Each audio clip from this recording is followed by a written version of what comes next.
Right, practice problem 6.2 will be an optional. This has a few issues in the geometry. We're millimeters, grams, and seconds. The part origin is located at the bottom center, so that'll be good to build this base flange first. Lines, center lines, circles, revolves, extrude bras, fillets, and chamfers. Let's see, what do we have for geometry? A 1.5 by 45 millimeter. I was gonna jump into the whole wizard on that one, but we'll probably revisit it as the whole wizard and create that geometry that's a little more functional. All right, so the base and the upside of the flange, I'm thinking, are two features. So boss extrude, and then we'll go back and we'll revolve the top and keep it, for all practical purposes, a complete solid, and then go back and do a revolve cut on the underside to include this this through hole.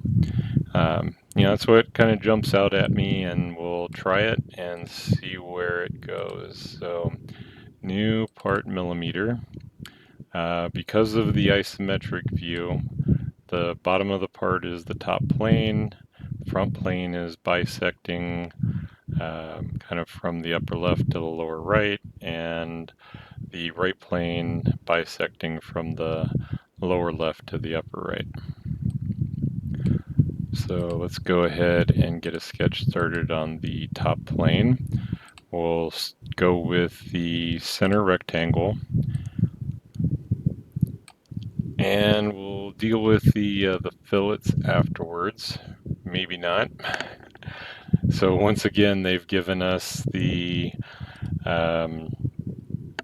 geometry. The holes are located at the center of the fillet. So we need the radius of 6 to find that that center point, or we have to fill in the definite, or do the math and fill in the numbers. So 65 by 50, and then we'll go into the fillet, and radius will be 6, expecting it to bark each time because of those midpoint relations, but we don't really care. We'll go ahead with that. I think I missed that one. We'll see. So could just as easily have mirrored these circles, but since we're going to the center points, I just want to make sure that that one doesn't drag away from its coincident relation. All right, so select, control, select, control, select. We're going to set those to equal and give it our diameter. Well, we're given a radius of 2.5, so 5, and then I can escape, left click, and we'll switch that to radius. All right, anything else I need in this one? Probably just the typical radius or thickness of 3. So we'll extrude 3 millimeters, go ahead and hit OK. And then from the front or the right plane, doesn't really matter. Our geometry, well, it's cylindrical, so it's going to pick all of those. All right, so again with the revolves, I go into a sketch, I see symmetry. My natural instinct is to go center line, in this case vertical. Sometimes they're horizontal and vertical. All right, you just kind of put in what you think you need, and if it turns out you need one of the other ones, that's fine too. So let's see, that that thickness is on the inside. So we have a radius of 9 on the outside, radius of 6. So I don't use the midpoint line very much, so when I get a chance I will go ahead and pick that up. We're going to be tangent C, and then it's kind of hard to tell, so let's drag this in and see if we can zoom up I'm going to say that that is going to be a flat. All right, so the radius to the radius of 9, and there's a line in between. So I want to make sure that that's not continuous, or if it is, that I've identified it. All right, so my continuous arc, I go back to that start point and we finish it out. Oh, and I'm thinking about drawing an extrude because we did not need the midpoint line there. So let's see if I get rid of that midpoint, if that will drag. Tangent. All right, so that's something I didn't know about midpoint lines, but let's go ahead and just bring it back to the start. All right, so we didn't need to generate that much geometry. Let's see, for our height from the center of the arcs.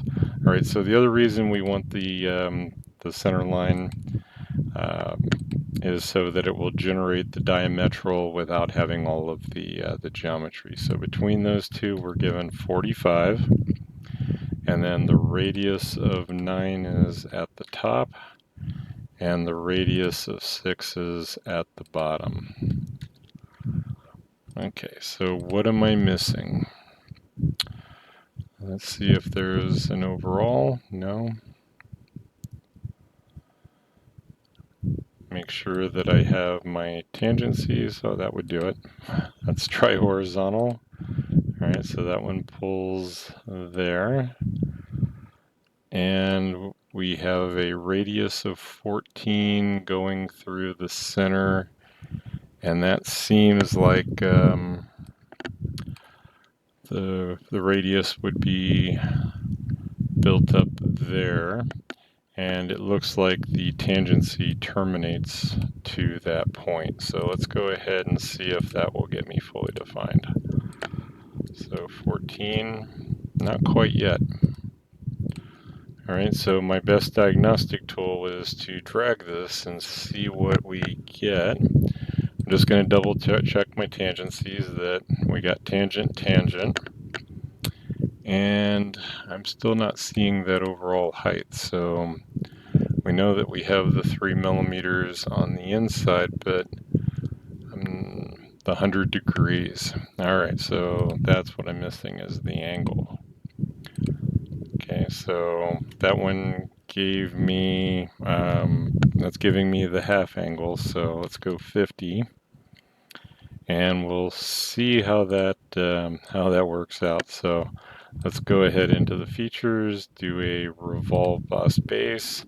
It shows me the preview. I'm okay with that. And then we're going to go right back into the front plane, open up the sketch.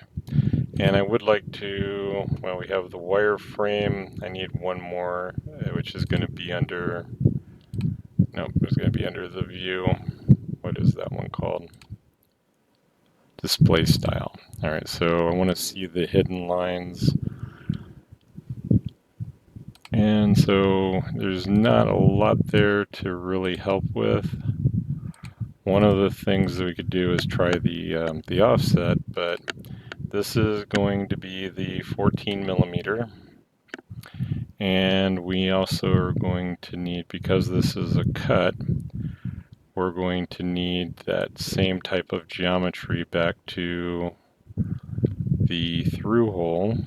Nope, we're going to need that to pick up there. That one ended up kind of small, so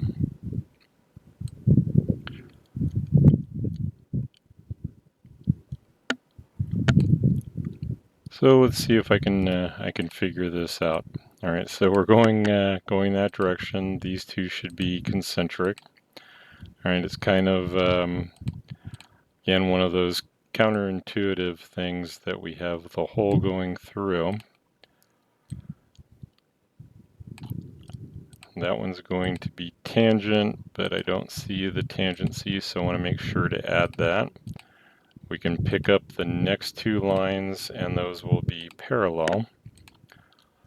All right, so that's going to create the shape for that geometry. Okay, I'm starting to see it.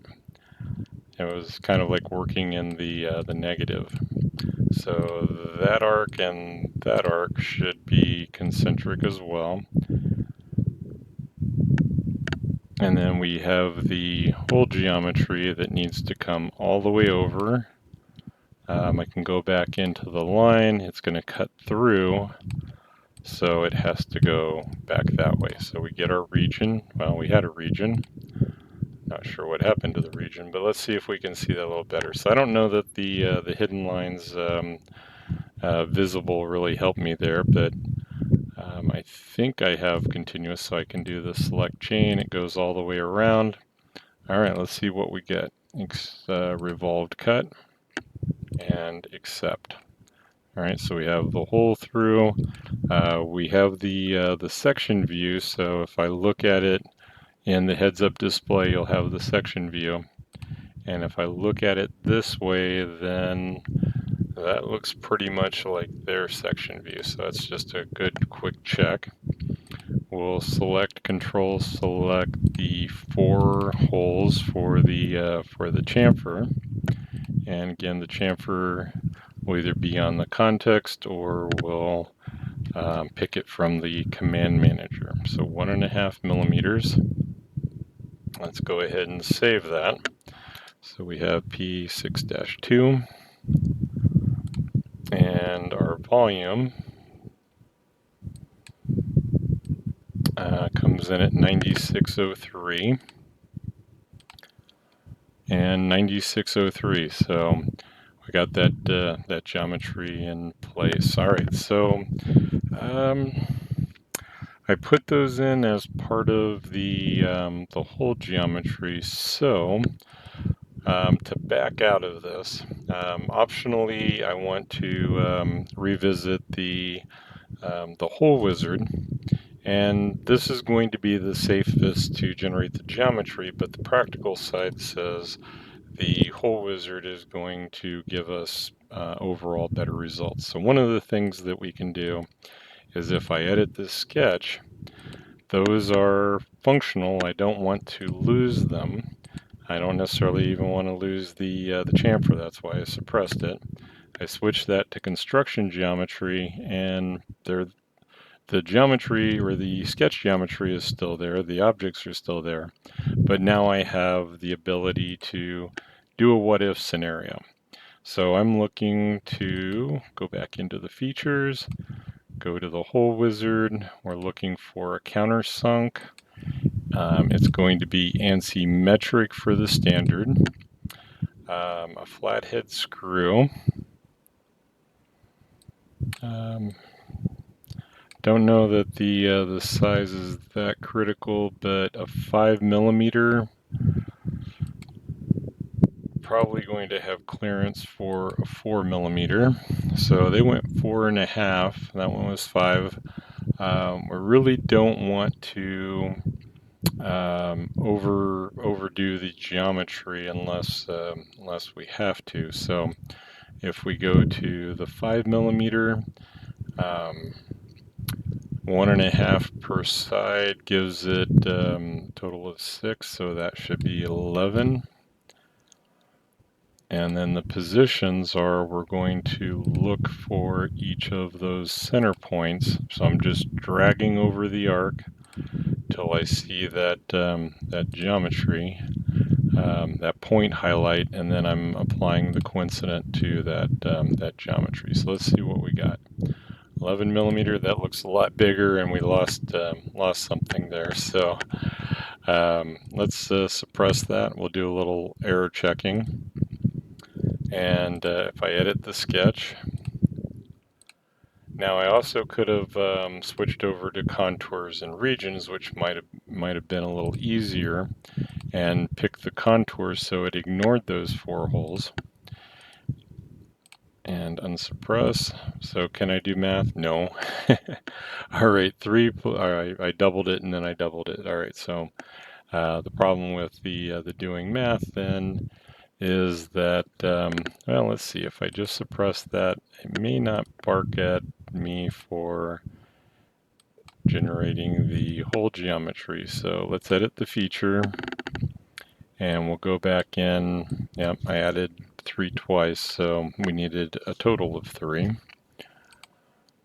All right, so now we have the 8 millimeters, and it doesn't, SOLIDWORKS really doesn't have too much of a problem with the whole wizard on top of existing. It's probably not a best practice, but it is something to be aware of. So evaluate mask properties, we're still at the 9603, so we ended up with the same result. And I'm going to say for in an exam situation, you're going to want to stay with the simplest geometry. If it's not called out specifically as a default whole wizard item, making those adjustments has its risks. So we got a good part out of this.